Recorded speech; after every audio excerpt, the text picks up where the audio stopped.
I don't know, it's just a little cooler. Hey fiddlers, welcome to today's fiddle video. Today we're going to be talking about how you can use emphasis to change the feel of a jig. Where you put your accents in jigs can really impact the feel of the tune, and we're going to talk about how you can use them intentionally. Do you want a solid downbeat like this? Do you want some forward motion like this?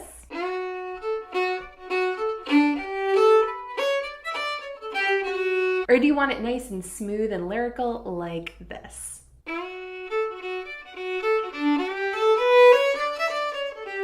All of those are options, and we're going to talk about them today. The tune I'm going to be using to demonstrate these ideas today is called the Rambling Pitchfork. It's a traditional Irish jig, and you'll find a link to my tutorial on that tune in the description. All right, let's get down to business. First of all, I just want to distinguish between accents, which are the kind of emphasis that I'm going to be talking about today, and rhythmic emphasis, which has more to do with which notes you hold longer and which notes you make shorter. When I'm accenting a note, I'm thinking about the dynamics of it, making it more forceful or bold. Whereas with rhythm, I may not be doing anything dynamically to the note to make it stand out. Allow me to demonstrate. When we're playing a jig which is in 6/8 time, the general feel of it is 1, 2, 3, 4, 5, 6, 1, 2, 3, 4, 5, 6. You've kind of got these two little packages of 3/8 notes per measure, or the equivalent. 1, 2, 3, 4, 5, 6, 1, 2, 3, 4, 5, 6. 1, 2, 3, 4, 5, 6, 1, 2, 3, 4, 5, 6. Generally, you're not going to be playing all of those eighth notes exactly equally in terms of the rhythm. So even though on the piece of paper there, they might be written out all as eighth notes, you're going to hold some longer and some shorter generally. This is where rhythmic emphasis comes in. Instead of playing,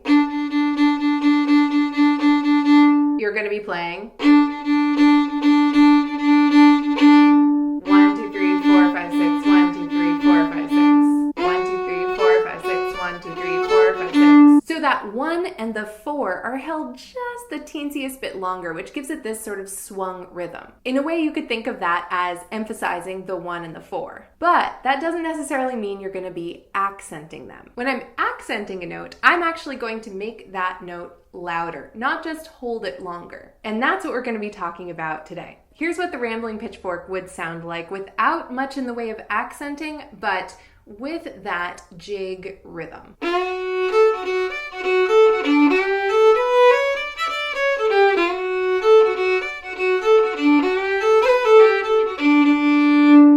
All right, now let's talk accents. As I mentioned, with accents, you want some loudness. So like this.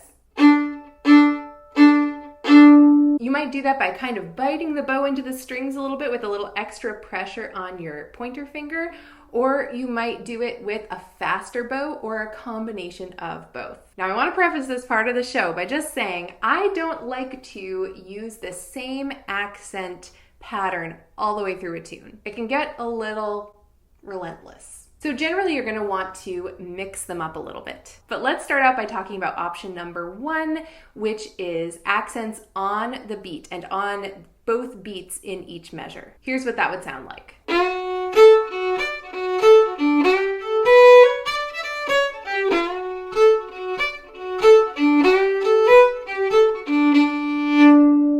All right, so that sounds a little bit plodding to me. So what we're doing here is in each measure where we have those two beats, 1, 2, 3, 4, 5, 6, on the 1 and the 4, we're really giving those 1 and 4 a lot of volume.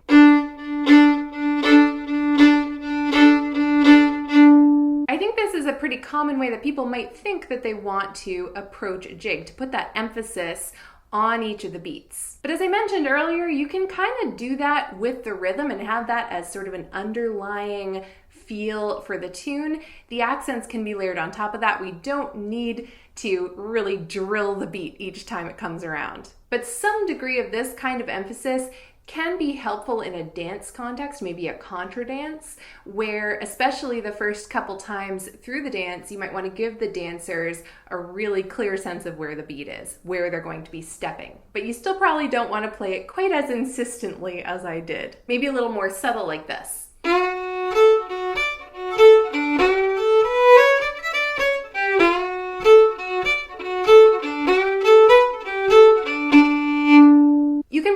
this kind of accenting on an open string, just emphasizing that first and fourth note in the set of 6/8 notes in each measure. Or in a little scale-like pattern that I like to do.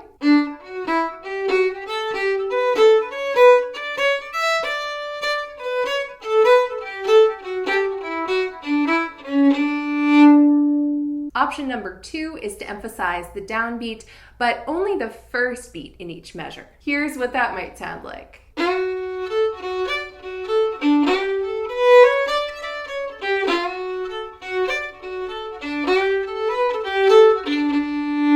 So I would say that sounds a little bit better. You still get that strong sense of where the beat is in the tune, but it's not quite as constant as the first option where you're playing that beat every single time with an accent. Still wouldn't do this the whole time through, but it's an option. Again, if you're in a dance context, this gives it a kind of bouncy feel and gives the dancers something to hold on to. You can practice that on an open string, or with a pattern.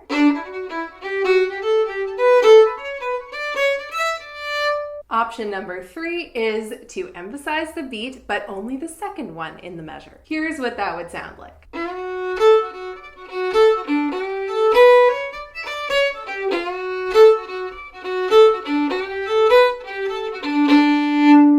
Again, I'm exaggerating that a little bit, and I wouldn't want to do that through the entire tune, but it just gives you a little sense of the feel of that accenting pattern. I feel like this gives the tune a little more lift somehow than the other two options we've talked about. Instead of 1, 2, 3, 4, 5, 6, 1, 2, 3, 4, 5, 6, or 1, 2, 3, 4, 5, 6, 1, 2, 3, 4, 5, 6. You've got this 1, 2, 3, 4, 5, 6, 1, 2, 3, 4, 5, 6. I don't know, it's just a little cooler. You can practice that on an open string.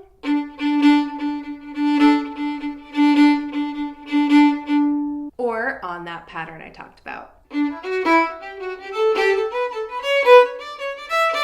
By the way, this one works pretty well with a cross the beat slur in the middle of the measure. Here's what I mean by that. Instead of playing all separate bows, you do the first 2 notes separate, the next 2 notes slurred, and the next 2 notes separate. So down, up, down, or up, down, up. Just kind of leaning into the second note of the slur. We are now on to option number 4. This one is one of my favorites, and it's where you're giving a little accent to the third note in each set of 3/8 notes in the measure, when you have 6/8 notes in a measure. Here's what that'll sound like.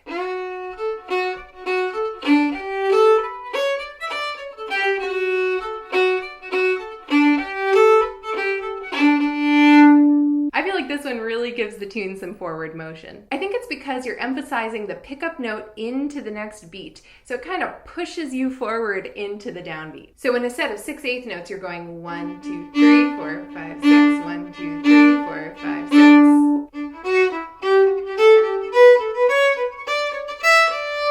And we're on to option number 5, which is no accents or minimal accents. I gave you a little demo of this at the beginning, but here's what that would sound like.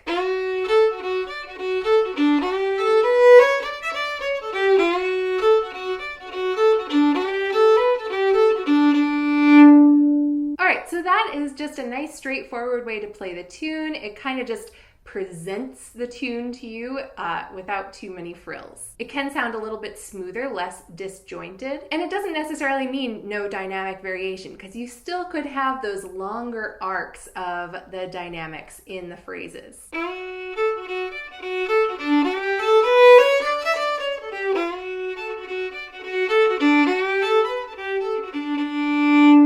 This is a really good one to practice because it can actually be pretty difficult, in my experience, to play that swung jig rhythm, but without accenting the downbeat.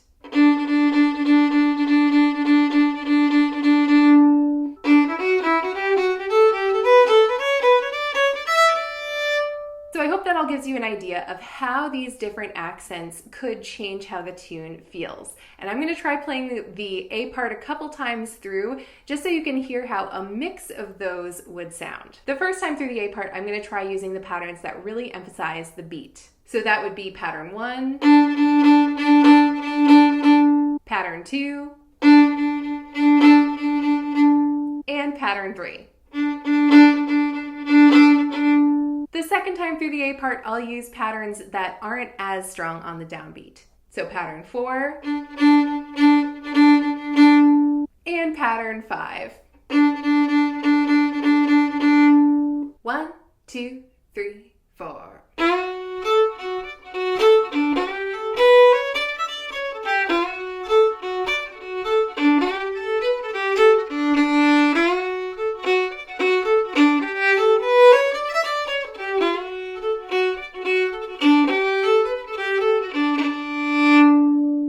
Just a little postscript, you probably noticed that in jigs, there aren't always just eighth notes all the way through. So instead of getting, you'll sometimes get, or. So when it comes to accents, you may have your options limited a little bit by what the rhythm of the tune is, so which notes are available to you to put an accent on. I just ended a sentence with a preposition. But if you have all of these options in mind, then it'll give you a bunch of possibilities to choose from in all the different rhythmic situations you might find yourselves in. I did it again! Okay, fiddlers, that wraps up today's fiddle video. I hope you enjoyed it. Again, if you would like to learn the tune that I used to demonstrate these ideas today, it's called the Rambling Pitchfork. It's a traditional Irish jig, and you'll find a link for my tutorial on that tune in the description. Have a wonderful day, happy fiddling, and I'll see you soon.